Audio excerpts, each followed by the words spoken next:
Bem-vindos, paranoicos e paranoicas. Eu sou Thaís Matano. Eu sou Thalita Matano. E esse é o Paranoia Cast. Bom, hoje a gente vai falar sobre um tema que é popularmente conhecido, que são os milagreiros de cemitério, já que aqui na nossa cidade, nós somos de São Manuel, interior de São Paulo, e nós temos uma milagreira, conhecida como Adelaide. Inclusive, hoje, dia 22 de dezembro, é o aniversário dela. Então, esse programa de hoje é em homenagem a ela. Conta aí, Thalita. Da Adelaide? É. Não, eu acho que eu não sou a pessoa certa para contar a história da Adelaide. Tem uma pessoa aqui que o nosso convidado é expert nesse assunto. Vocês vão empurrar para mim a história da Adelaide? Total. Tá bom. Com vocês, Thiago de Souza, do Que Te Assombra. Tudo bom, pessoal? Parabéns, meninas. Thiago, quero agradecer sua presença. Imagina. Você sabe que nós somos suas fãs, a gente Para maratona. São amigas minhas. E a gente queria agradecer. Então conta pra gente um pouquinho, já que Vou você contar. é especialista Tá nesse bom, tema. olha, vocês sacanearam, hein? Porque não era isso que a gente ia comer, mas tudo bem, eu vou contar a história da Adelaide, Tá. que faz aniversário hoje, e eu tô muito feliz de estar aqui. Sim, Sabe que eu obrigada. sou um dos servos desse tema, eu gosto muito de espalhar a palavra dos milagreiros e milagreiras de cemitério. Para quem está caindo de paraquedas nesse assunto, que nunca ouviu falar, não tem a menor ideia, posso explicar um pouquinho o que é milagreiro Com de cemitério? certeza. Milagreiro de cemitério é um fenômeno cemiterial que segue a ritualística do catolicismo não oficial, que por sua vez herda esse caminho muito das devoções familiares. Então, antigamente, até antes do próprio cristianismo primitivo, as pessoas acreditavam que elas deveriam rezar pelos seus ascendentes mortos. Tinham duas ideias originais. A primeira é que rezar no lugar em que o morto estava enterrado fazia com que esse espírito não ficasse vagando. Então isso é antes do cristianismo, tá? Esse corpo não fica vagando, você fica orando para ele, você mantém ele ali, você acende velas. Tinha gente que fazia oferendas, deixava comida, muitos povos têm isso. E depois, com o início da organização do cristianismo, não estou nem falando ainda do catolicismo, do cristianismo, eu quando fui para a catacumba de São Sebastião, eu vi alguns ex-votos de Pedro e Paulo, que os restos mortais, os ossos de Pedro e Paulo ficaram nas catacumbas de São Sebastião. E por que elas ficaram lá? Porque era um período muito acentuado das perseguições aos cristãos. Os romanos perseguiam os cristãos, mesmo em Roma. Então a galera ia rezar para os mártires, não existia santo ainda. Era para os mártires. Então Pedro e Paulo eram mártires reconhecidos pelos cristãos primitivos, e eles iam lá rezar para eles, pedir ajuda deles. E como é que o pessoal sabe disso? Pelas placas de ex-votos, que eram iguaizinhas às que a gente tem, claro, com outros materiais, eram de cerâmica, às vezes de pedra, mas com agradecimento a esses mártires. Vindo aqui para o nosso tempo, a gente no cemitério segue já, como eu falei, essa trilha no catolicismo não oficial. E agora, chegando mais pertinho aqui da nossa aniversariante do dia, da Adelaide, a Adelaide é uma senhora que veio de Bauru para... Vocês me corrijam se eu errar também, hein? Tá certinho. Vou corrigir. Veio de Bauru para São Manuel, ela trabalhou num distrito aqui de Areópolis. Ela mudou para Areópolis. Vamos lá, vai me ajudando. Aí mudou para Areópolis, arrumou um emprego aqui em São Manuel e acabou, depois de um tempo, se estabelecendo aqui, até afetivamente, religiosamente. Ela tinha uma ação de caridade muito grande, ela participava, ela era católica pra caramba, então depois das missas ela aconselhava as pessoas, ela tinha esse papel. E ela teve, infelizmente, um câncer de mama muito agressivo, e todo mundo fala que mesmo nesse período de acentuada dor, de desconforto, ela continuou atendendo todo mundo que a requisitava. Ela acabou falecendo, que agora quase em agosto de 1954. Isso. Eu quase falo a data já. Mas um dia eu falo a data. Não lembro agora. Foi em agosto de 54. Foi sepultada no cemitério municipal de São Manuel. E ali se desenvolveu um processo devocional a ela ela é uma milagreira que atende todo tipo de pedido, mas ela tem muitos pedidos ligados à saúde. Tô certo? Deixa eu fazer uma Tirei pergunta, Thiago. 8,5, vai. Não, dá. Errei o areópago. Deixa eu só 10, fazer 10, uma 10. pergunta para Pode você. fazer, claro. Você acha que esses milagreiros, a população sente que eles estão mais próximos do que os santos oficiais? Ótimo. Ótimo. Milagreiro de cemitério não é santo popular. Porque não é Milagreiro de reconhecido cemitério, pela igreja, né? Porque não é reconhecido pela igreja, não é uma questão semântica apenas. Não estamos falando de palavras apenas que os batizam. Os fenômenos são diferentes. O santo popular, ele passa por um processo e de uma validação da igreja. Institucionalmente, ele é um santo. O milagreiro, quem identifica a capacidade divina é o devoto. Então, é a população. Então, esse fenômeno não tem intermediário, não tem interlocutor. É a pessoa que reconhece o morto como um milagreiro porque ele o ajudou. Não existe milagreiro sem devoto. E eu defendo muito, por não ser por não ter nenhuma religião que acolhe os milagreiros de cemitério, eu defendo muito um aspecto cultural. Então eu defendo que esse tipo de devoção é, na verdade, um patrimônio imaterial das comunidades. Por isso que é importante as pessoas Com certeza. Não falando que precisa acreditar, cada um acredita, não tô nem aí. É outra coisa. Mas a espiritualidade de uma comunidade, para mim, é muito importante. Fé. E é mais fácil ter fé quando você tá perto, né? Tem essa questão também. O professor Lorival Andrade Júnior, que é, para mim, o maior conhecedor do assunto, ele fala que o aspecto regional dos milagreiros de cemitério é muito importante, porque o milagreiro de cemitério, por atender aquele devoto ali, no pé do túmulo, ele conhece a angústia do devoto, da pessoa que está precisando. Então, Thiago, normalmente os milagreiros são pessoas que foram marginalizadas ou que sofreram muito, né? Sempre com mortes Trágicas. nem sempre com mortes trágicas, mas sempre mortes sentidas. Então, muitas mortes trágicas são fatores de impulso dessas devoções. Então, a gente vê criança que foi violentada. A gente tem a história aqui em Botucatu, pertinho, que é da nossa querida Conta a Ana história Rosa. pra gente, da Ana Ana Rosa. Rosa. Ele é tava muito lá boa. até agora. Ele tava lá. Antes de... eu vou escrever um livro agora sobre mulheres que gente, morreram. Thiago, fala dos seus livros, que Fala. o Thiago também é um autor, gente. Um Obrigado, escritor. pode deixar. Eu vou escrever um livro agora de mulheres que morreram assassinadas, tiveram mortes violentas e se tornaram milagreiras pelo Brasil. Ana Rosa é o seguinte, é uma menina que... Hoje eu descobri que ela nasceu em Avaré. Eu achava que ela era de Botucatu. Ela não, ela nasceu em Avaré e morreu em Botucatu, sim. Ela nasceu em Avaré, se casou com um cara chamado Chicuta, que no começo era um amor, mas que se revelou um crápula. Quase nunca acontece isso, né? E ele leva ela para morar na fazenda dela. E quando eles começam esse casamento, ela percebe que entrou numa fria, porque ele começa a ficar extremamente possessivo, ciumento, violento. Ele era carreiro, então ele levava boi de um lado para o outro, ele era um fazendeiro bem-sucedido, e trancava ela. Ela ficava em cárcere privado cada vez que esse cara tinha que trabalhar.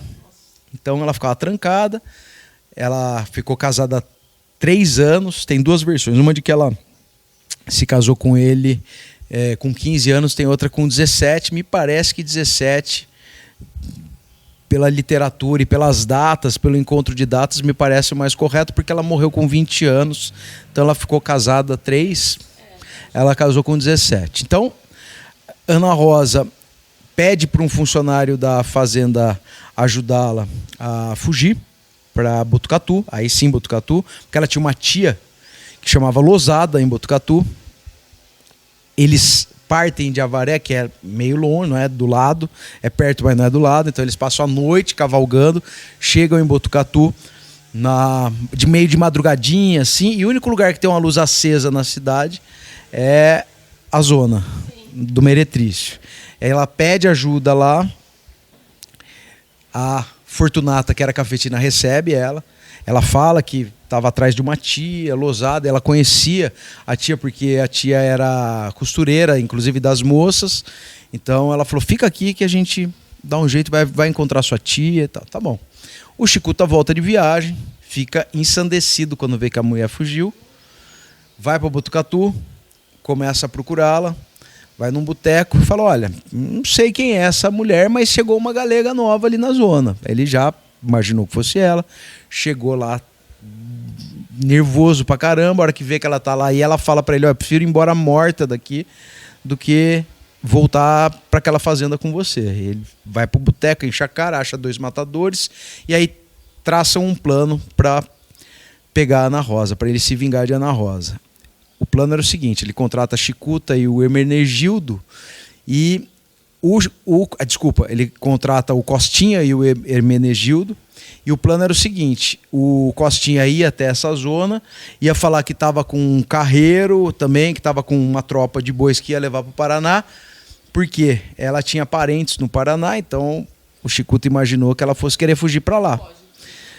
E eles colocam esse plano em execução. Ele ia colocar ela, ia falar que ia levá-la para o Paraná com ele, e é tudo mentira, e eles iam matar ela. E foi exatamente isso que aconteceu. Ele vai na zona, começa essa conversa, ela presta atenção, pede para ir embora com ele, eles combinam um horário, ele passa de cavalo, pega ela e em Botucatu tem um... Inclusive hoje eu passei lá de novo, eu sempre que vou para Botucatu Você passa lá. passo nos 2 lugares, no cemitério e na capela da Ana Rosa, que fica ali onde era o rio Lavapés. Então eles estavam passando, o Costinha e a Ana Rosa passando de cavalo, são interceptados e aí...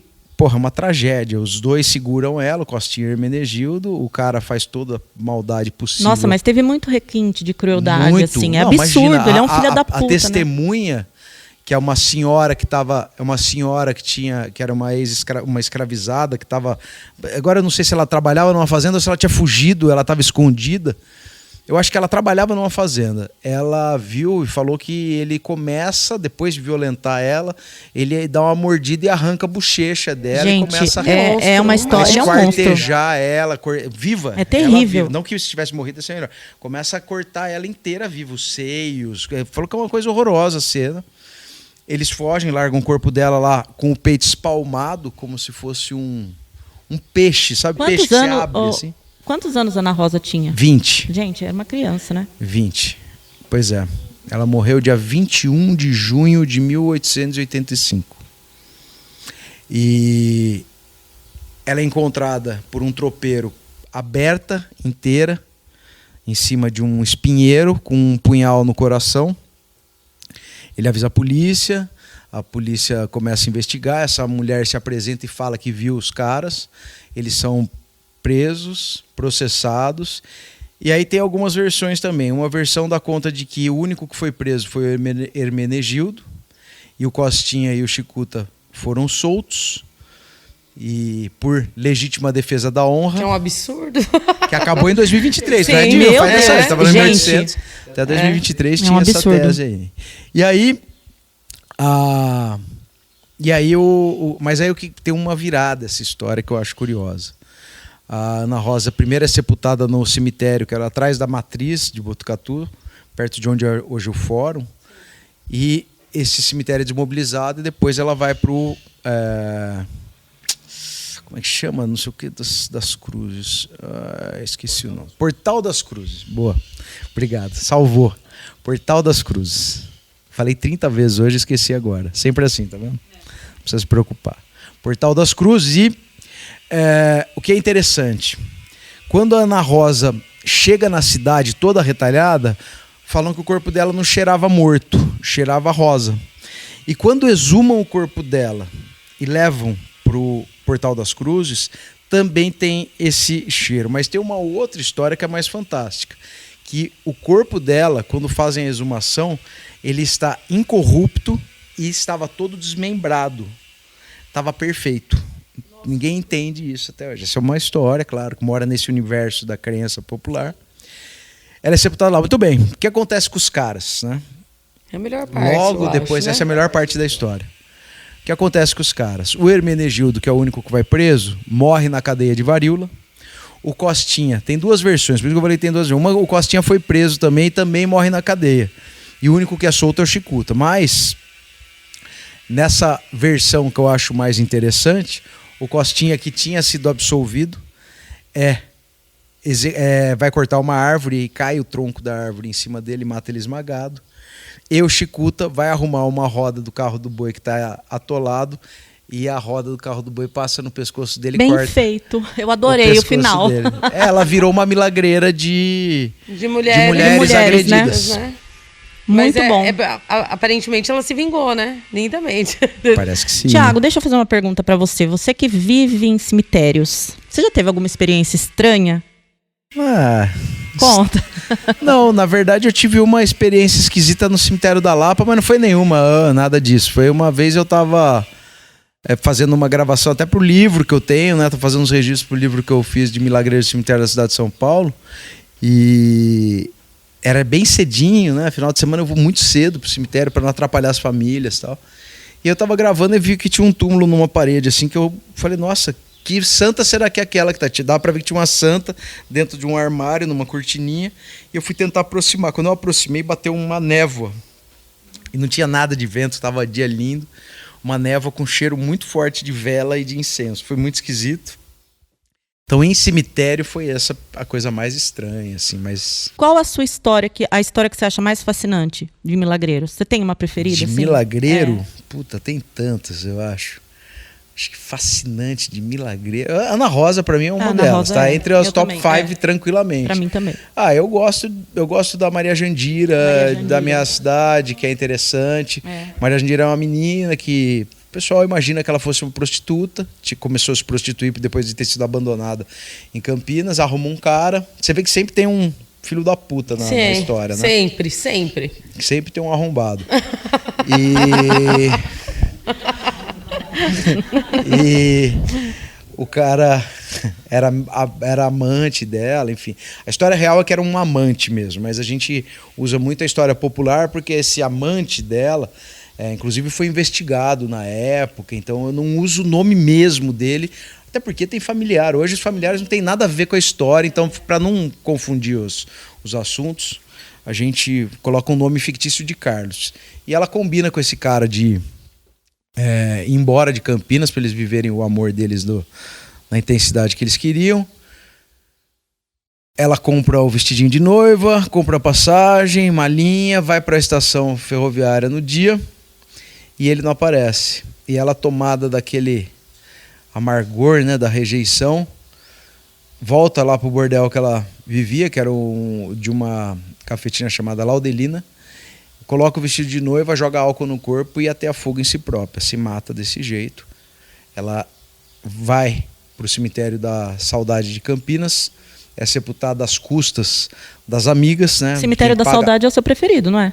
É o meu cemitério, é o melhor do mundo. Eu sabia. É o melhor cemitério do mundo. Você quer ser sepultado eu vou em lá, todos, né? quero. Gente, as mulheres do bordel sempre ajudam. Sempre ajudam. Sempre. Mas deixa eu Depois falar eu uma conto coisa. uma história legal de polacas. Tem relatos, né, da Maria Jandira que ela aparece, né, próximo ao túmulo dela e daí ela some uma labareda, assim, não é? Exatamente essa história de aparição dela. É isso. Ela virou uma milagreira, mas tem essa história que é curiosa, que ela E ela aparece. tem bastantes votos?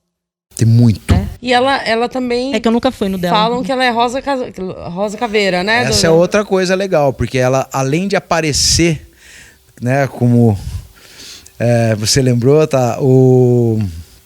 Ela tem essa outra interpretação sobre ela a partir do dogma da Umbanda. Não é que ela é uma milagreira da Umbanda. Sim. Pelo martírio de vida, há uma interpretação nova sobre ela, que é por ela ter sofrido tanto em vida, algo muito particular das pombagiras, né, que sofrem por causa de homem, que são agredidas, que são violentadas, acabam se tornando entidades que voltam para proteger pessoas que sofrem a mesma coisa. E foi isso que aconteceu, e essa interpretação que tem dela ser a Rosa Caveira do cemitério. Tem uma que a Lara, a nossa sobrinha, minha sobrinha, né, filha da minha irmã, ela foi naquela Maria Judite de Barros, que ela tá prestando vestibular, então, e ela foi lá agora para ver se... E a Maria Judite também era uma senhora que tinha uma doença degenerativa, também é uma história que eu gosto muito. E sofria violência E doméstica ela virou também, a né? milagreira dos vestibulandos, né? Que Virou. fica lá na Consolação, no cemitério da Consolação. Exatamente, né? Cemitério da Consolação. Ela sofreu violência doméstica, uma vez acho que ela apanhou muito do marido e morreu. Muita comoção. A primeira devota dela foi uma senhora que passava pelas mesmas coisas. Ela ajudou essa senhora. E depois de um tempo, nos anos 2000, uma turma do 3º colegial vai fazer uma visita histórica, né, um estudo do meio do cemitério. E o professor, depois de explicar o que é milagreiro de cemitério, fala para a turma: vocês não vão fazer o terceiro, estão no 3º colegial, vocês não vão fazer vestibular? Por que vocês não pedem ajuda para Maria Judite? E aí eles pedem, todo mundo passa, ela vira milagreira dos vestibulandos. Sim. Mas em São Paulo ainda tem a Felisbina Miller, que também é uma mulher que sofreu violência, também foi morta pelo marido. E ela... Essa eu não conheço. Felisbina Miller está no Quarta Parada. Ela também passou pela mesma coisa. A diferença é que a Felisbina Miller foi exumada 3 vezes e todas as vezes o corpo dela estava incorrupto. Então ela acabou se tornando uma milagreira também por conta disso. A Isildinha também, né? A Isildinha também, corpo incorrupto. Mas a Isildinha é mais maluca a história porque ela vem de Portugal. A Isildinha não morreu no Brasil. Uhum. Ela morre em Portugal. E qual que é a história assim? A Isildinha era uma menininha super católica, morava em Portugal, vivia em Portugal, em Póvoa de Lanhoso.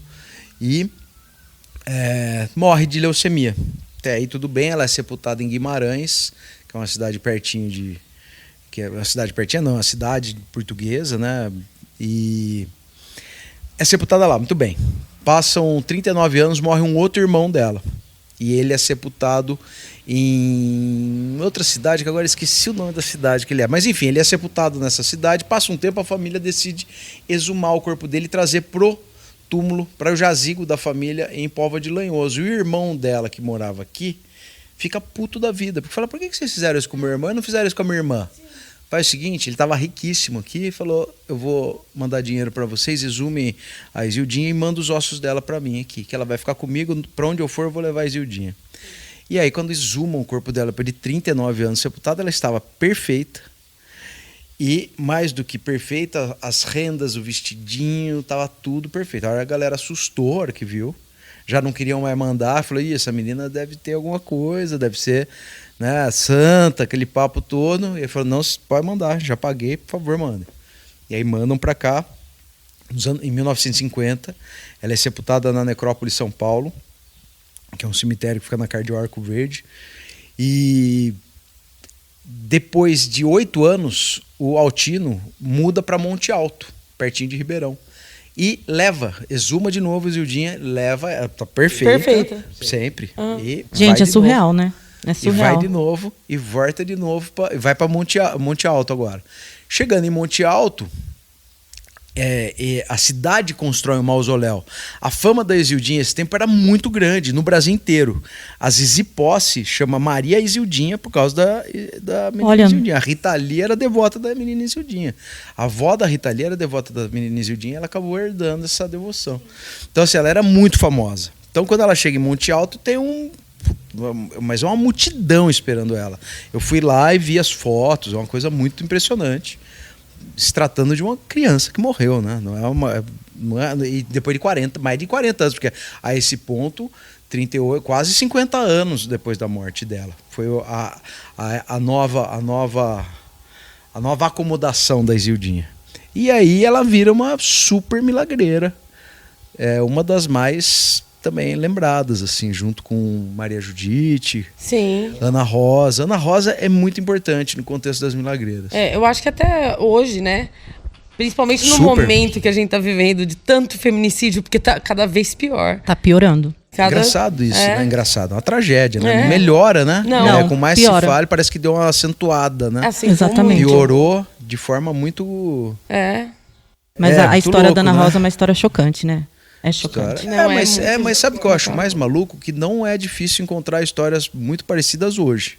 É verdade. Talvez não tenha essa... percussão toda, essa fé toda. Porque a Ana Rosa também foi uma morte que impactou muito. Imagina, o Tião Carreiro e Pardinho, em 1957, se eu não me engano, compuseram uma música para ela. E é bem lembrado. É verdade. Como é que Tião chama Carreiro a música? E Pardinho. Ana Rosa. Ana Rosa. Ana Rosa. Tião Carreiro e Pardinho fizeram uma música para Ana Rosa. Você vê como era um assunto da época. Que dó, e a gente está falando de 60 anos praticamente depois da morte dela. Ainda era um assunto aqui na região. Loucura, né? Loucura total. Não, loucura acontecer isso com a menina, né? Na verdade. É. E a história do menino da tábua? O menino da tábua chama Antônio Marcelino. E ele nasceu em 1900 e morreu em 1940. Ele morreu com 40 anos. É muito louco isso, porque ele tinha alguma síndrome cromossômica, alguma condição que fez com que ele não se desenvolvesse da cintura para baixo. Mas mesmo assim ele era pequenininho. Falava que ele tinha o aspecto de uma criança de 3 anos, mas ele era um homem. Do ponto de vista etário, ele era um homem. E aí começam já alguns fenômenos sobrenaturais no entorno dele, com ele vivo. Ele tinha um milagre que era muito próprio do Antônio Marcelino, porque ele viveu a vida inteira bebendo água e leite só. Não comeu nada, gente, jamais só. É impressionante. É igual aquela impressionante. senhora que só come hóstia aqui também. Já viveu a vida inteira de hóstia. Bom, o menino da tábua era leite e água. E aí o que acontece? Os produtores de leite da região, quando as vacas paravam de dar leite, levavam 1 litro de leite para ele. Eles levavam o litro de leite, a hora que eles chegavam na fazenda já estava dando leite. Então foi assim que começou. Começou desse jeito, e aí quando ele morre, né, depois de 40... Ah, mas tem umas outras histórias. Falam que se você fosse visitar, porque a galera achava que ele sabia que ele era milagreiro, então ia lá tentar alguma coisa. Falavam que se ele sorrisse para você, seu dia seria incrível, e se ele chorasse, fique em casa trancado, deixa passar, porque ia dar tudo errado. Sim. Ele morre, é sepultado no cemitério de Maracaí, junto com a tábua dele, que era uma tábua de lavar roupa em rio.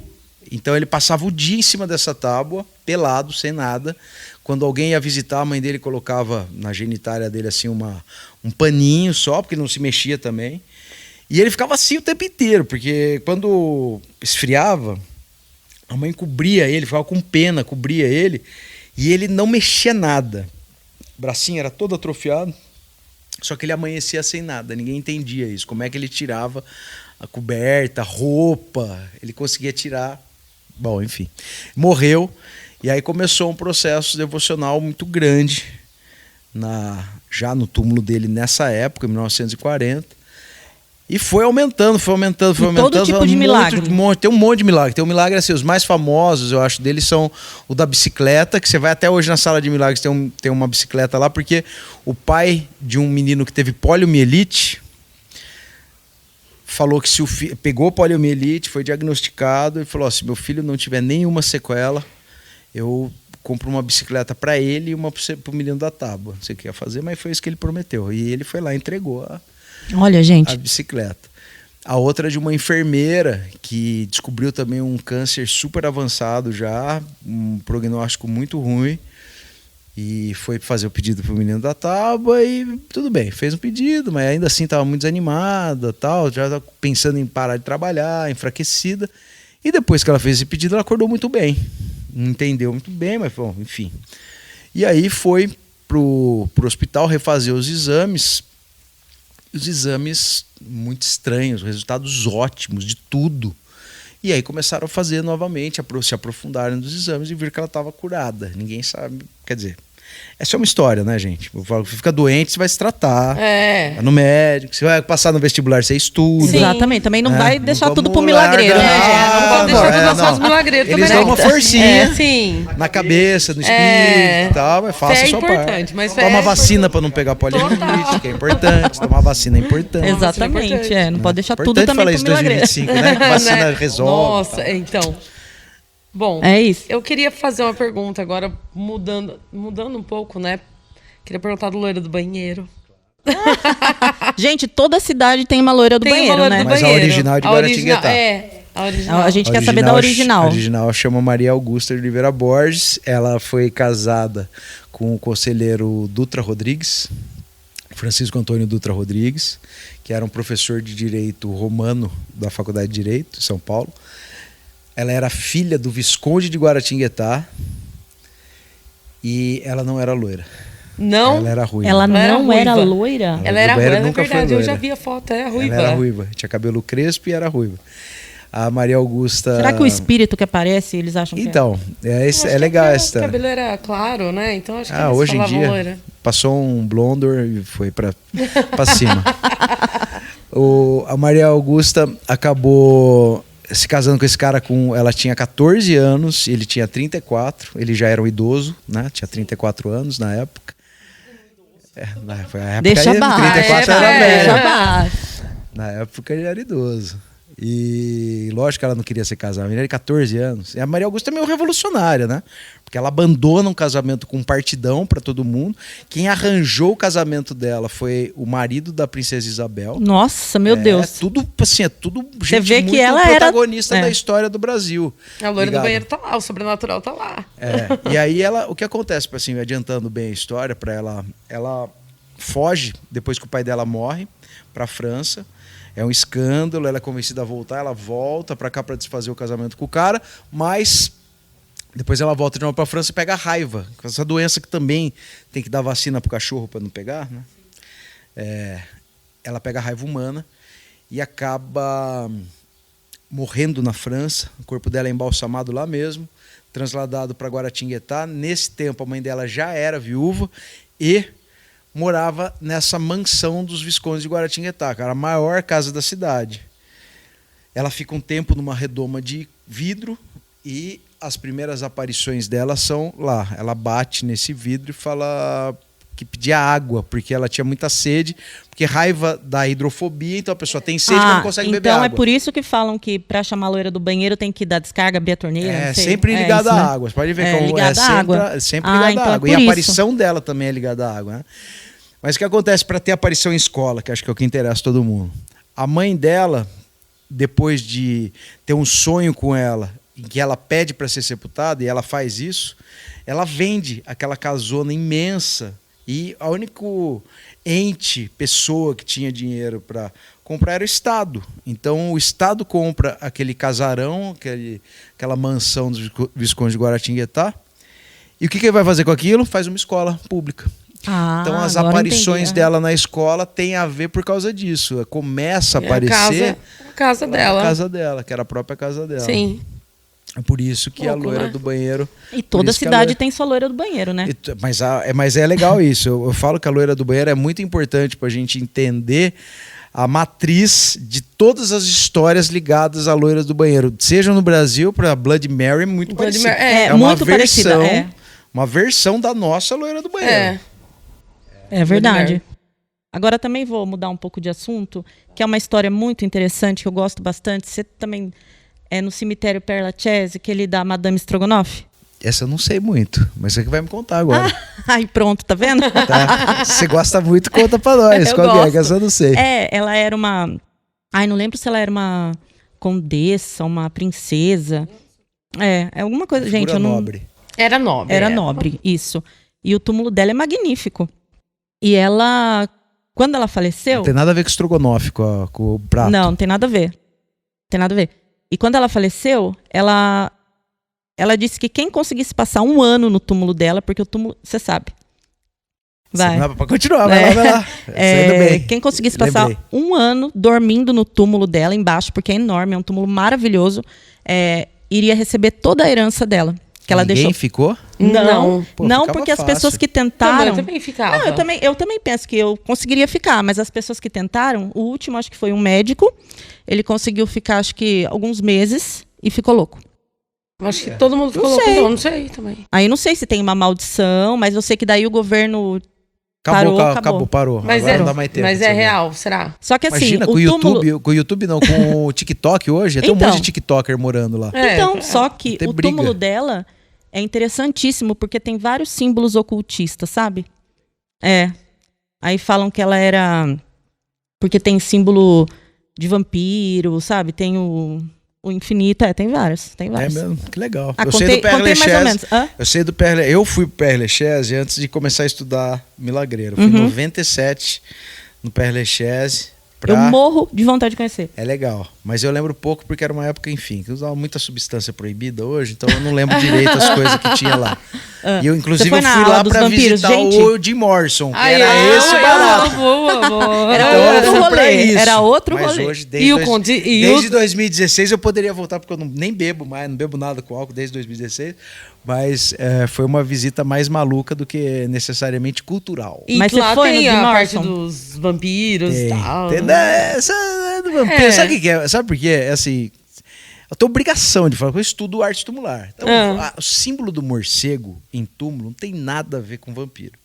O morcego, ele, em várias culturas pelo mundo, ele é um símbolo de boa sorte, ele tem outros, ele não tem nenhuma conotação maléfica. E, em especial, em arte tumular, o símbolo do morcego, o morcego ele é um animal que ele atravessa dimensões. Então, o morcego sempre é usado para lembrar que aquele momento, aquela pessoa está atravessando uma dimensão que é a dimensão da morte. E, claro, para quem acredita no espírito, está indo para outro lugar, está indo para e precisa ter coragem. E o morcego é esse animal que conduz que pode acompanhar essa pessoa nesse momento, porque ele está acostumado a andar nas madrugadas, andar nas trevas. Ele não teme esses crossovers de dimensões. Então, agora por vou ter isso que o pessoal morcego no meu... Mas já o que... Père Lachaise tem uma história que é curiosa, que é a do Vitor Noir. Vocês já viram essa? Não. Vitor Noir, não. Vitor Noir era um jornalista que era desafeto, brigava sempre com a família do Napoleão. E aí, com um sobrinho neto do Napoleão, um parente lá do Napoleão, que ele vivia brigando, chama ele para um duelo, ele aceita, e o cara mata ele, dá um tiro nele, certeiro, mata ele na hora. E ele tem um negócio chamado priapismo, que é uma ereção pós-mortem. Então ele fica lá... Já ouvi falar. Qual é? Já ouvi falar. E morre daquele jeito. O cara que vai fazer a escultura... Não, arte tumular é muito interessante. Arte tumular é interessante. Mas isso aí foi demais, né? Essa foi também. um pouco demais. E aí o que acontece? O Vitor Noir é reproduzido em bronze por um artista do jeito que ele morreu. Com a barraca armada Sim. lá. E aí o que acontece? Ele acaba provocando as pessoas e criou-se uma mística, até tem uma discussão se ele é ou não um milagreiro de cemitério. Porque tem uma mística de que ele ajuda principalmente mulheres inférteis. Sim. Então elas vão lá todo mundo vai lá pegar no negócio. Sobe em cima dele. Ô, louco. Opa, sobe, esfrega, tá até mas sobem, eu achei que só pegasse. Não que subido. Sobe, gente, esfrega, tanto que não tem. O bronze todo, o bronze ele desenvolve um tipo de oxidação chamada zinabre. Não tem oxidação. Então fica verdinho. Não tem. E onde está no peru não tem nada. Gente, tá, as pessoas... Como cor de bronze. É verdade. No chibio, no nariz e no pé. O pé eu não sei. Agora já não entendi muito a parte do nariz e do pé, mas, né? Nariz do vai pé. Entender, né? Mas esse cemitério... A boca do nariz. Ô, né? Tiago, agora que você... O pessoal mais criativo vai lá pedir coisa pra ele. Agora que você entrou no assunto de arte tumular, eu vi, não lembro aonde agora, que estavam tirando as esculturas dos cemitérios, né? Na verdade, cemitério, uma das nossas... Porque conta daquela escultura que é o casal se beijando assim, deitado. Isso. Não é? Essa é o Último Adeus do Alfredo Oliani, que fica na Necrópole São Paulo, e é uma encomenda da Maria, que havia acabado de perder o Antônio, que ela chamava de Nino, e ela queria que o Alfredo Oliani reproduzisse o sentimento dela. Ao perder o marido, ela se sentiu morta.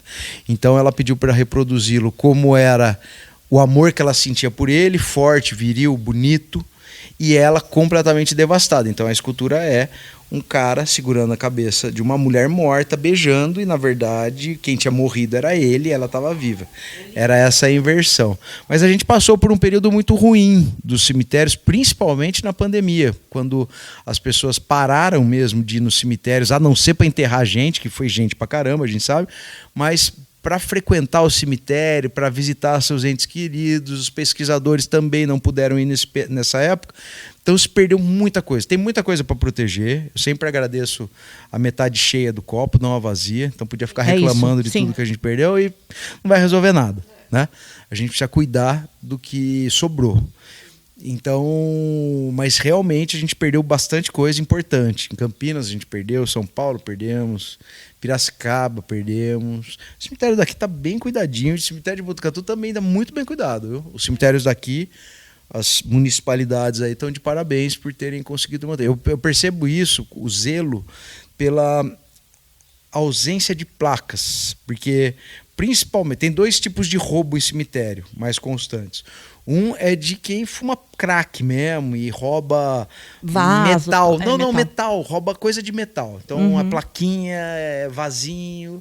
E tem um outro interesse, que esse, para mim, é até mais nefasto, que é o de obras de arte com interesse econômico e artístico. Então, a gente tem também isso muito. Teve mais, né, de pessoas que roubam peças inteiras, e aí, claro, a gente imagina que tem um tipo de crime muito mais organizado do que esse pobre coitado que está no martírio da droga e vai lá e arranca a placa, que eu acho uma sacanagem. Não romantizo. Se pegar, tem que prender mesmo. Sim, Eu não romantismo, mas até porque é uma sacanagem. Às vezes o cara rouba a última foto da pessoa na terra. Então, assim, é imperdoável. Mas eu acho que é mais perdoável esse do que esse cara de pau que vai lá e rouba escultura. Nossa, porque roubar uma obra de arte, uma arte tumular. Nossa, e acontece bem, muito. Né? Acontece. Aqui em São Manuel, também no cemitério, tem uma curiosidade. Tem um túmulo do João de Barros. E aí o passarinho foi lá, você viu, né? Você viu? Demais. Aí o João de Barro, o passarinho, fez um ninho em cima da cabeça do João de Barro. Muito legal, né? Muito. A minha mãe conta que antigamente as crianças jogavam pedra e derrubavam a casinha. A família mandava tirar. A família mandava tirar? A família não gostava também, mandava tirar. E daí ele ia lá e fazia de novo. Ele fazia de novo. E agora, hoje eu uma vi curiosidade. Não tá aquele inteiro, porque falam que, gente, é de barro, né? De tempos em tempos, pega uma chuva grande, mas de tempos em tempos ele vai lá e reconstrói. Faz tudo de novo, não para aqui. Não, toda vez que eu fui no cemitério, aquela casinha sempre teve lá. Não, tá lá hoje, Tá mas lá, tá mais tá curtinho, tá mais baixinho. É. Porque parece um turbante na cabeça dele. É verdade, parece um... Mas é uma curiosidade, né? Tanto lugar pra ele fazer uma casinha. Parece o cabelo da Marge Simpson aqui. Eu tenho uma curiosidade, Thiago. Eu queria saber do Museu das Almas do Purgatório. Muito bom. Esse lugar é incrível, também fica em Roma. Sim. E o que aconteceu lá? Teve um incêndio numa pequena capela que hoje fica uma igreja, uma das únicas igrejas góticas de Roma, que é a Igreja do Sagrado Coração em Sufrágio. Sim. Pegou fogo nessa igrejinha e um padre chamado Vitor Jouet estava ajudando para apagar esse incêndio. E ele vê um espírito no fogo, correndo pelo fogo. E aquilo chamou muita atenção dele, mas ele falou, pô, enfim, acho que é o fogo, tô impressionado, tal, beleza, segue a vida. Só que essa mesma imagem que ele viu estava quase que pirografada num altar de Nossa Senhora da Conceição. E aí ele fica muito intrigado e vai falar com o Papa, na época, se eu não me engano, o Pio X. Vai falar com o Papa e fala, Papa, eu queria estudar mais esse tipo de fenômeno. E aí esse padre pede autorização pro Papa e o Papa autoriza ele a pesquisar mais esses fenômenos, esses encontros entre mortos e vivos, entre almas do purgatório. Porque para o catolicismo há a possibilidade da saída das almas do purgatório, porque quando a gente faz tudo direitinho aqui na Terra, a gente vai para o céu. Quem não faz, pode repetir direto e vai para o inferno. E quem tem uns pecadinhos para resolver, vai para o purgatório, a recuperação de verão. Né? Então, o Papa começa a investigar vários casos e ele consegue reunir 14 casos com evidências físicas de contatos de mortos e vivos. E um desses, que para mim é o mais impactante, que é o que eu chamo sempre falo, que é do padre Panzini, que é um padre que está no purgatório e ele aparece. Nossa, se o padre está no purgatório, imagina eu. Imagina eu também. Onde eu vou, Deus. Mas você vê que pecado é uma coisa... Os padres também são pecadores. Mas eles muito. sabem, eles se confessam. Aí, muito. Eles são padre, não é santo. Né? Não. Ao contrário. Né? Mas, então ele encontra uma freira e ele entrega para essa freira. Ele pede para ela algumas missas para que sejam rezadas em homenagem a ele. E ele põe a mão em cima da madeira junto com o crucifixo dele. E aí fica aquela forma, né, as mãos, a mão dele mesmo e o crucifixo, para mostrar que ela não estava tendo delírio, que não era um sonho, não era nada, era real. E tem 14 casos assim, exatamente assim. Então é a mãe que teu filho que não para de ir pra noite, que ele era religioso, mas ele fica pingaiado, né? Ela aparece para ele e põe a mão na camisa dele. Tem uma outra senhora, uma outra freira que também estava orando num mosteiro e aparece uma outra freira de outro mundo que estava no purgatório pedindo missa, pedindo oração, e ela queima o livro de oração. Então tá os dedos assim certinho, mas é uma mão queimada, assim, é muito impressionante, porque não daria... É muito louco. E eu fui lá, é bem divertido. Eu fui 2 vezes lá, bem legal. Tiago, deixa eu perguntar. Como que surgiu o seu projeto do Que Te Assombra? Meu projeto surgiu de uma aflição Como minha. foi? Conta. Aflição minha, completa. Eu perdi uma tia de Covid, que eu gostava muito, tia Sussu. E, claro, todo mundo, né? Na época da Covid, teve que conviver com a morte de uma forma que a gente nunca tinha convivido.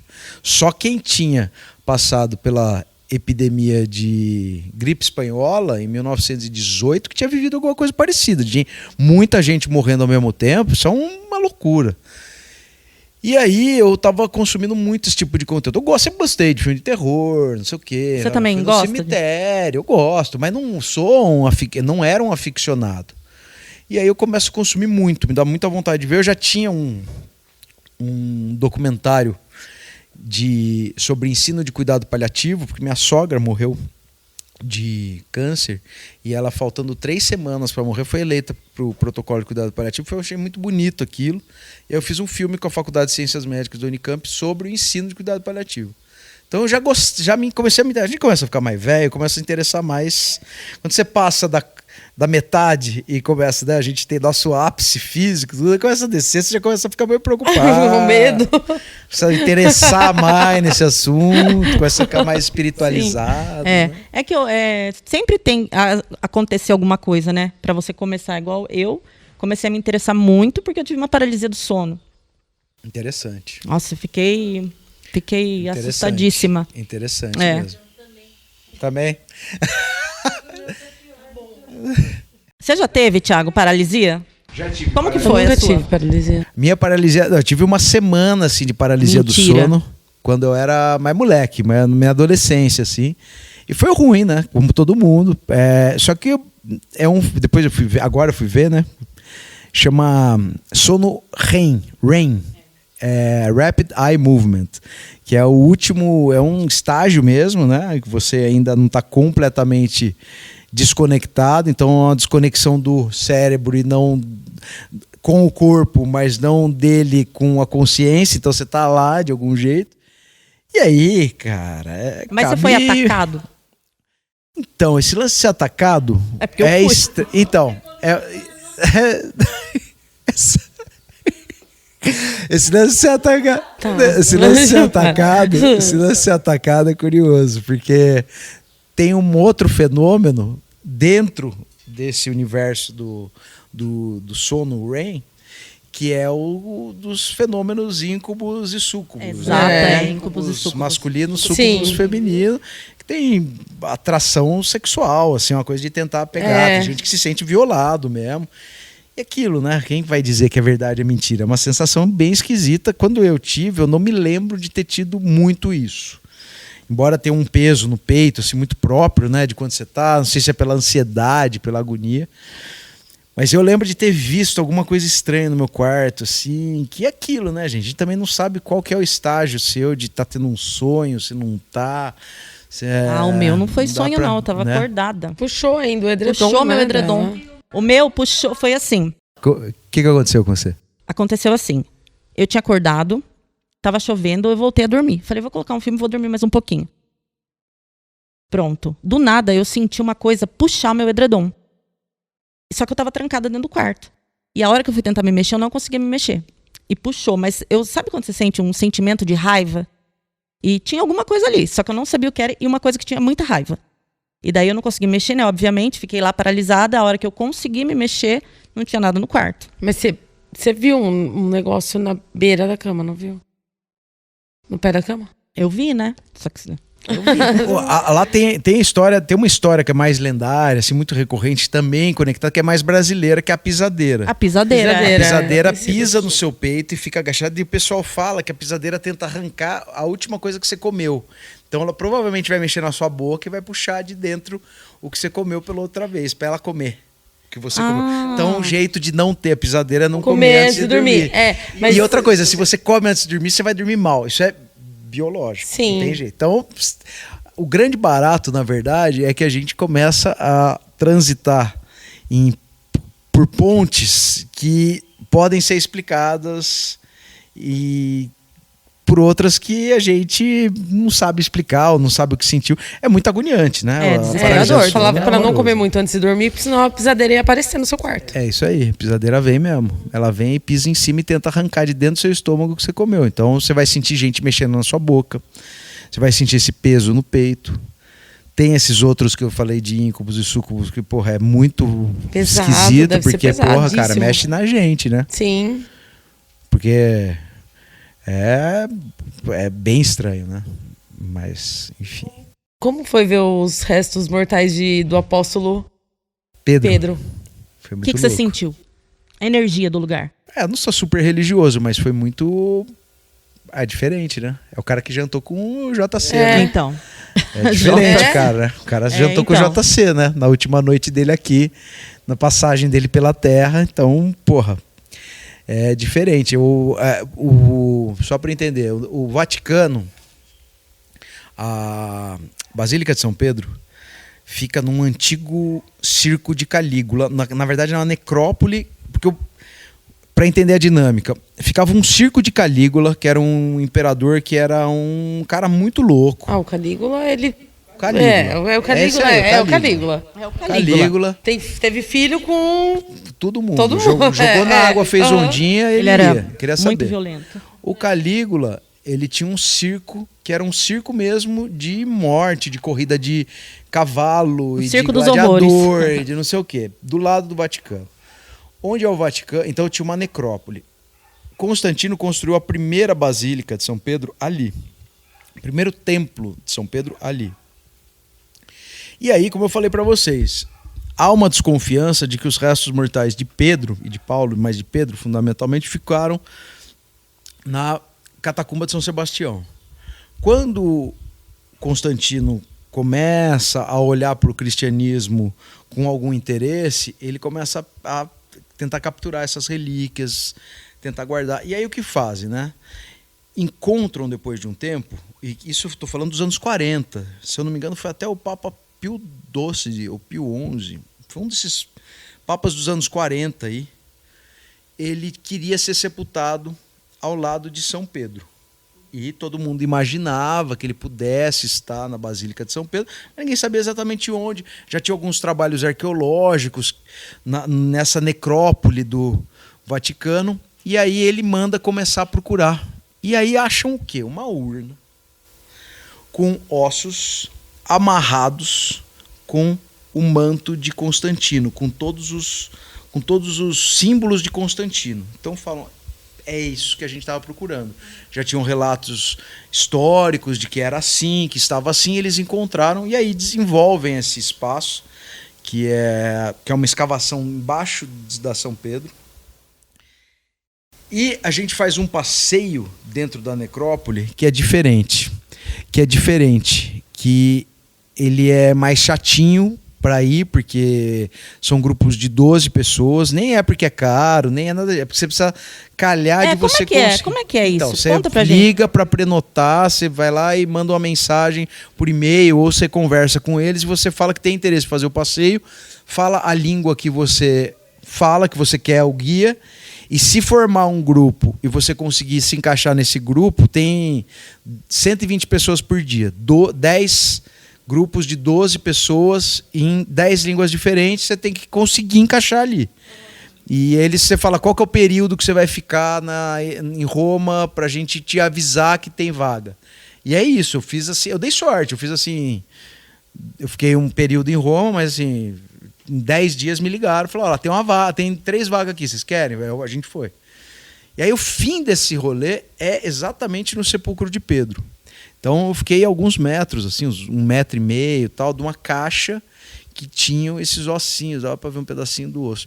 E aí, cara, não tem jeito. Você sendo ou não sendo cristão, o padre, que é o guia, chega para você e fala assim: vamos rezar um Pai Nosso aqui? Pô, é diferente, entendeu? Foi o Pai Nosso Prime. Exato, Prime. Topíssimo. Pai Nosso Prime. Na frente de Pedro, não tem mais. Esse é, né?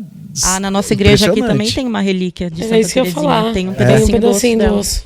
Ah, que legal. E deixa eu perguntar, e esse rolê que você faz em cemitério à noite com a galera? É legal, né? Eu acho. Eu quero ir. Vamos.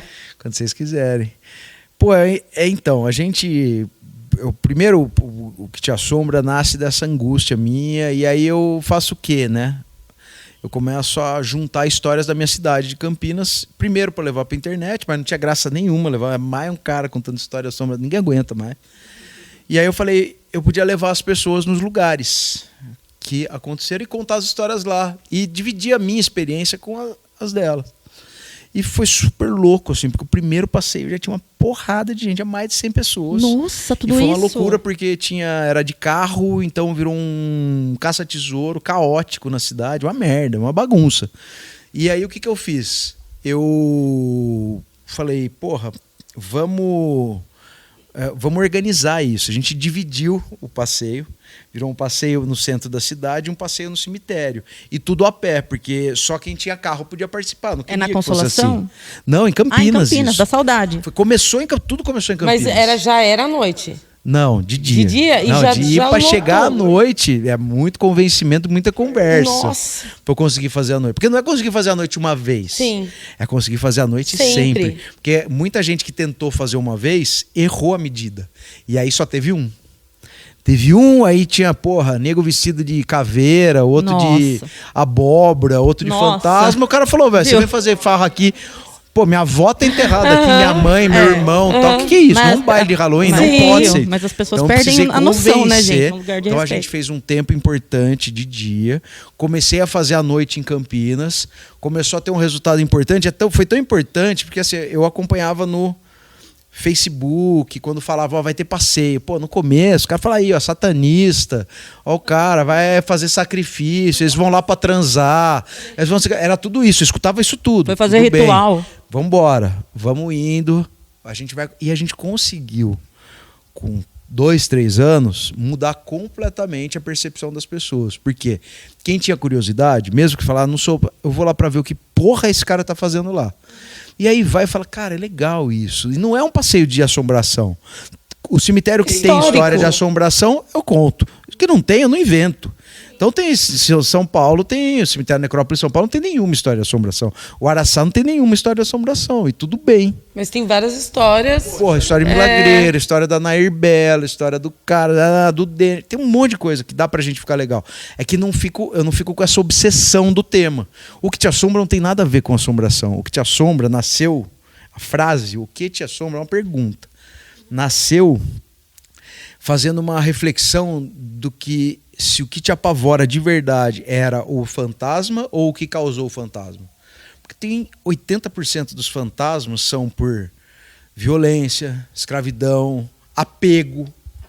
Acho que apego Então aparece o cara que é avarento da casa. Apego, uma injustiça. Então, essa foi a primeira pergunta que eu fiz. E agora o que te assombra para mim, se perguntasse para mim, é a ideia de falta de memória. Porque o cemitério é o maior contador de história da cidade. Maior. Não tem ninguém que conte melhor a história. Sabe por quê? Porque estão todas as histórias ali. Sim. Todas. Todo mundo vai contar. E todas eu digo genericamente, todas, porque assim, 90%. Mas minha avó não tá, minha avó foi cremada. Eu sei. Eu sei. Genericamente todo mundo tá ali, as primeiras famílias, as grandes tragédias, os assassinatos, às vezes assassinos e assassinadas, isso tudo é lição pra gente. As pessoas que tiveram vidas virtuosas, os atletas campeões que morrem, os artistas, todo mundo tá lá, os políticos, né? Todo mundo tá lá. Então a gente tem no cemitério um panorama histórico da cidade que você não tem em outro lugar. Sim. Porque tem cidade que não tem museu, mas toda cidade tem cemitério. Tem cidade que não tem museu nenhum. Não dá, mas tem cemitério. Se tem cemitério, tem sala de aula, tem museu. Então por isso que eu acho que a gente conseguiu consegui 4 leis até agora. Olha que maravilha. A gente conseguiu uma lei do Pra patrimônio proteger. cultural funerário na cidade de Campinas, que foi a primeira minha cidade. Eu consegui em São Paulo, a primeira capital do Brasil a ter uma lei assim. Campinas é a primeira cidade do Brasil a ter uma lei assim. Campinas eu ainda consegui uma lei que tem uma senhora que era heroína da pátria, porque ela está escrita no livro dos heroínas da pátria, dos heróis e heroínas da pátria, Dona Laudelina de Campos Melo, que era uma liderança das empregadas domésticas do Brasil. E eu descobri ela no cemitério dos Amarais de Campinas, que é o cemitério mais popular, é um cemitério que tem a quadra geral ainda, e ela estava totalmente abandonada. Essa mulher, ela está escrita no livro dos heróis e heroínas da pátria. Gente, olha isso. Aí tá. Eu fui lá, descobri e fiz o quê? Convencimento. Convenci o vereador Rossini, que é presidente da Câmara, falei, a gente podia batizar o velório municipal desse cemitério que ela está com o nome dela, para a gente mostrar que ela está aqui. A gente conseguiu isso. Então, assim, tenho 3 livros. Então, a obsessão, eu não quero ter, por isso que eu falei, eu não tenho canal não tem um canal que chama Que Te Assombra. Tem um projeto, eu não tenho nenhum fã, nenhuma fã. Todo mundo que está com a gente é uma peça importantíssima nesse movimento de convencer. Porque que eu falo no final do passeio, por favor, vocês gostaram, não precisa fazer. Só conta para os outros que esse lugar é um lugar legal. Não deixar no esquecimento. Só conta para os outros que esse lugar é um lugar que merece ser protegido. Que não há que morreu, larga aí, foda-se. Não, que precisa ser cuidado. Muito top isso, viu? É isso, cara. Mas é o correto, né? Porque quando cai no esquecimento, não. Mas você vê o trabalho do Thiago, que trabalho legal, mas eu né, tô falando gente? Porque isso, assim, não é para fazer autorreferência. Não, mas tá olha certo. que trabalho legal de respeito, não. de reconhecimento, de ir atrás, né? E dá trabalho, já era legal. uma coisa que era pra existir. Agora é um leis, prazer. né? Eu vim aqui hoje, eu vim pra Botucatu, a gente combinou, vim aqui, tô falando com você, tô adorando estar aqui, a gente conversa. É legal, fui no cemitério que eu não conhecia, São Manuel, legal pra cacete. Fui no cemitério de Botucatu, que eu adoro. Não, mas é isso, não dá, quando você gosta, não dá trabalho. Quando é legal, não dá trabalho. Agora que você fica obcecado, fala, puta, eu vou fazer um vídeo, precisa dar 5 milhões de views. Vai cagar, cara, puta bosta, isso não depende de você. Depende do corno que é dono daquela bosta. Se ele quiser que você viralize, ele viraliza. Qualquer merda viraliza. Um cara chutando um coco viraliza. O vídeo que eu tenho mais viralizado é um que eu pego o meu celular e filmo uma Santa Donata, do pé até a cabeça e volto. Eu fiz isso, 40 segundos, tem 10 milhões de views. Eu crio roteiro, faz um sol do caralho, nada. Eu fiz assim, ó. Sol. 10 milhões. Vai acabar, não é foda. É foda. Aqui perto. Você tem que fazer tudo porque você gosta. Aquilo tem que ser pra você. Aquilo tem que te dar satisfação. É igual a hoje. O que a gente tá fazendo é pra gente. Acabou. É pra gente. E, gente, eu vou falar uma coisa, mas eu falei isso já no começo, mas eu fiquei realmente chocada, porque a gente estava dependendo da agenda do Thiago, o Thiago falou, dia 22 e tal, e a gente marcou, mas foi despretensiosamente demais. Hoje, a hora que a gente está lá no túmulo da Adelaide, ele olha a data de nascimento dela, 22/12. Eu falei... E o vídeo dedicado a ela, em homenagem a ela. Em homenagem a ela, no dia do aniversário da nossa Santinha Adelaide. Que legal. Né? Legal? Vou parabéns, tô brincando. Eu odeio positividade tóxica. Você vai tirar uma foto... Vamos lá!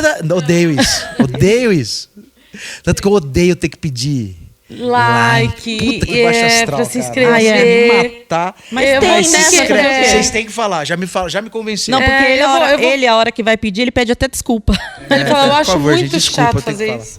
Muito chato, acho muito chato. Puta do pidão do caralho. Então. Fala, para, cara.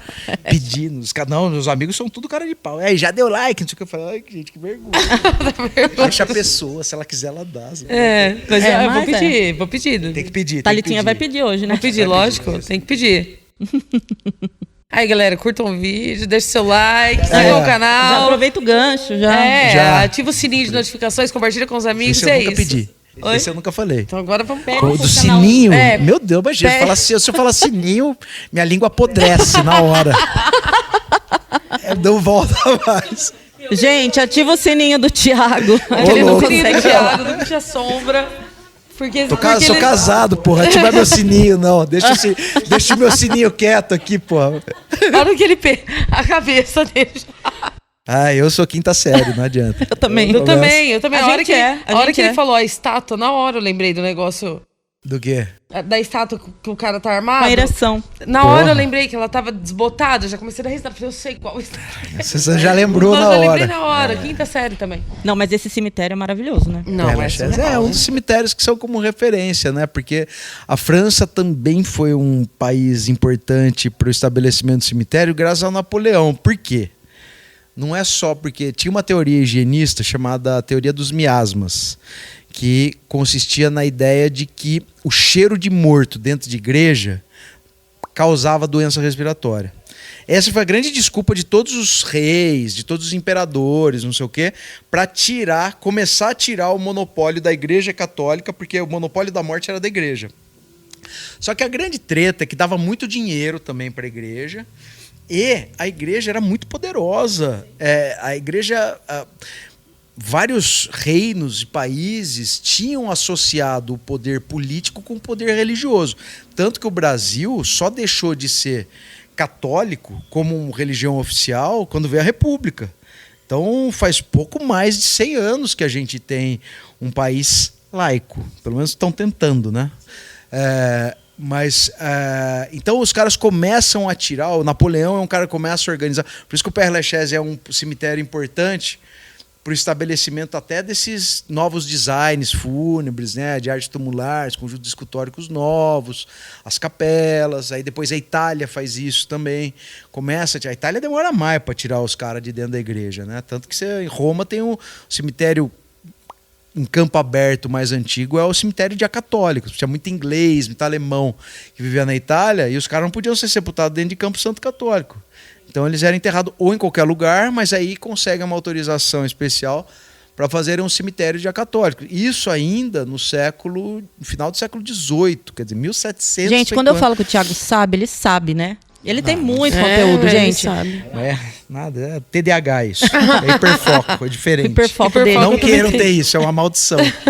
É horrível. É péssimo, A melhor eu coisa é também. ser atrapalhado e viver. Eu também tenho. Aham, é Se péssimo. gosta de alguma coisa, é horrível. Nossa, né? quando eu crime. Secado. Eu Quando alguém, também. sabe a coisa que eu mais odeio no mundo? Quando alguém fala assim, aqui na minha cidade tem um milagreiro, puta, que sai água do nariz. Eu falo, ai não, quero ir lá agora. Por que você foi me contar, cara? Não, o meu é Onde crime, que é? meu é crime. 900 quilômetros.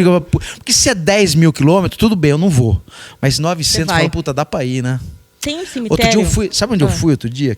Pra lá, aqui. Eu fui pra Mirandópolis. Calor. Do nada, do O nada. inferno é uns 5 graus a menos que Mirandópolis. Que tal o Profeta Gentileza? Quem que é o O José quem da que é? Trida. Não sei, não O cara que pintou o antigo viaduto do gasômetro Da no Rio. música, não é? Gentileza, sabe essa frase? Gentileza gera gentileza? Sei. Da música da Marisa Isso. Monte. Pintaram tudo de cinza, né? Exato, apagaram tudo. É. Eu fui até o túmulo dele, porque me falaram que ele estava fazendo milagre. Eu viajei 600 quilômetros quase. Pra ver. Isso. Cheguei lá, vi E tinha os e falei, esvotos, tudo. esvoto não tinha, mas tinha vela. Muita vela. Não tinha Tudo nenhum bem. esbotinho. Nenhum, Puta. pra contar. É igual hoje, ele mandou assim, ó, tô indo pro cemitério de São Manuel. Ele mandou assim, tô indo pro cemitério. Eu falei, a gente encontra lá. Chegou lá, ele já tava filmando tudo, já tava andando já tudo. dando um rolê, já. Tem um Adoro. cemitério aqui perto, mas depois já vou encaminhar você. É um cemitério de leprosos. É em Bauru? Você já conhece. O que eu tô querendo ensinar o padre a rezar missa, né? Então, gente? tá. Em Bauru? Mas tem vários desses pelo interior, assim. Sim, que a tem. galera acreditava que depois dos caras morrerem, depois das pessoas morrerem, mesmo com doenças infecciosas, tinha que isolar, que é uma bobagem, né? Não tem nenhum sentido isso. Não, mas pensava errado, né? Não... E Tinha noção, teve isso com a né? febre amarela também. Febre amarela, a galera não sabia que era uma doença que transmitia pelo mosquito. O pessoal achava que era por contato, então... Acabava De isolando. varíola, mesma coisa. Isolava as pessoas. É. Hanseníase, mesma Também. coisa. Era uma tristeza no final, porque as pessoas já passavam os últimos tempos delas afastado da sociedade, das comunidades. Ainda depois dos de sepultado, familiares, continua depois de sepultado afastado. Na puta que pariu e nunca mais alguém ia visitar. Não, entendeu? então. Era foda, era triste. Aí depois, na hora que o espírito volta, Aí vai lá, É. puxa Ó, o chão, né? Vira edredom, sobração, não meu sabe edredom, por A quê, hora né? que vira sobração, ninguém entende. ninguém entende por quê. Então, conta uma história pra gente internacional. Internacional, que você tá muito chique. Bom, então vamos lá. Bom, as que eu conheço mais são as italianas, né? Então, porque eu morei na Itália, morei na Inglaterra, mas morei na Itália bastante. Também minha irmã morando em Roma. E a Itália é assombradíssima, né? Ah, demais, deve ser, né? Até porque é o berço do sim. catolicismo, e onde tem Deus, tem o chifrudo, né? Tem o sete pele. Então, vive as voltas desses encontros aí. Lá tem um lugar que chama Muro Torto, na Itália, e o anticristo é Nero, né? Não sei se vocês... É considerado... O anticristo é Nero, é. porque ele perseguiu os cristãos, principalmente Pedro, logo na organização do cristianismo. Então ele é o verdadeiro anticristo. Até porque em hebraico, não é em aramaico, em hebraico, se eu não me engano, as letras somadas de Nero dão 666, dá o tal do 666 lá.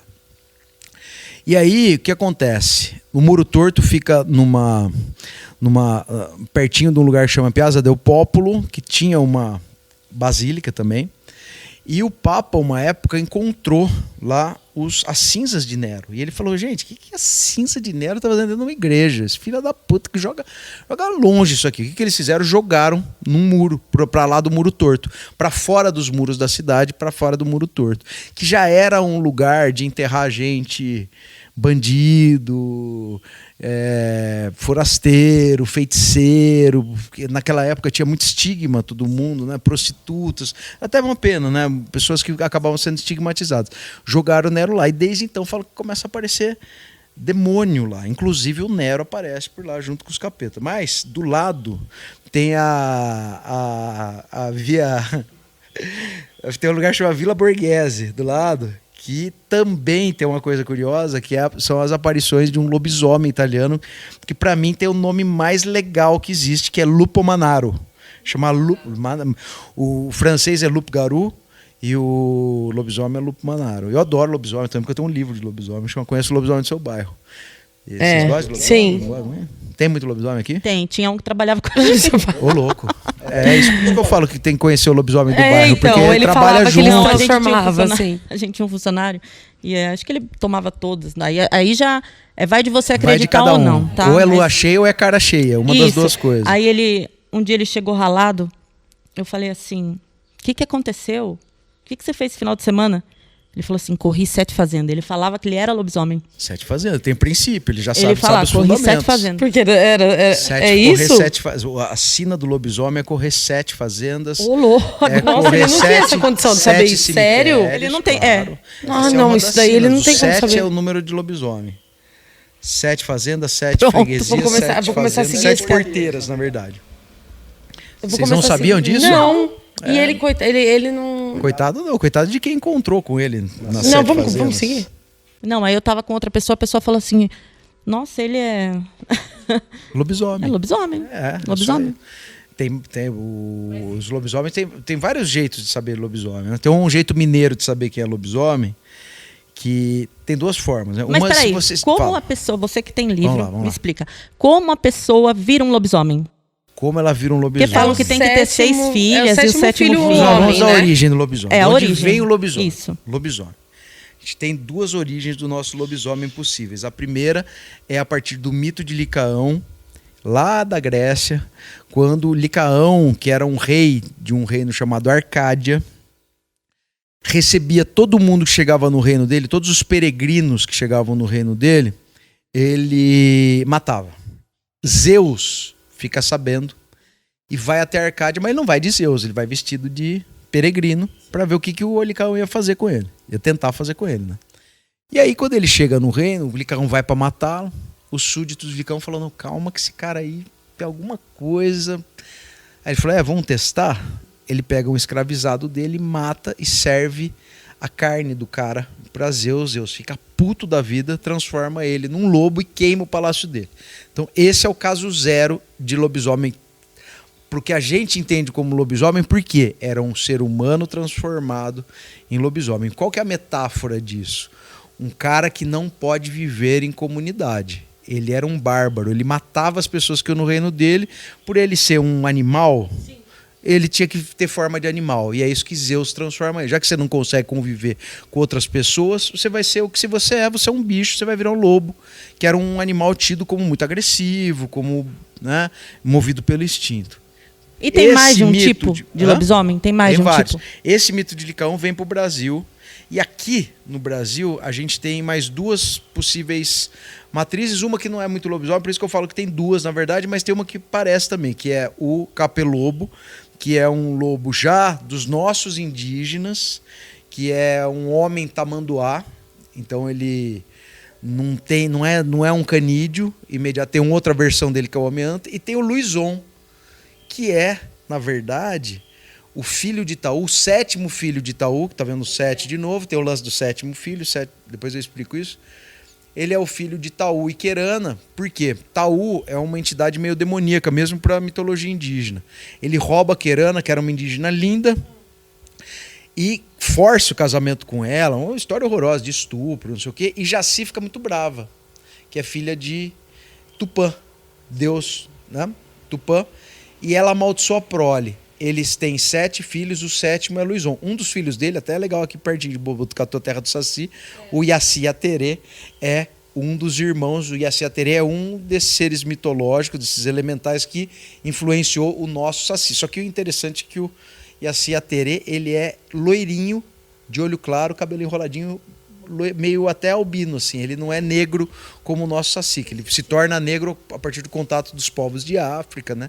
E de outros, do gnomo europeu, é uma mistureba o nosso Saci. Bom, o Luizon é o sétimo. Quem é o Luizon? O Luizon é um cachorro, um cão, né, de pelagem escura, e ele tem, agora me perdoem, tem um pinto da anta, que é um pinto muito grande. Nossa, imagina. É o maior cacete do reino animal em proporção. É muito grande.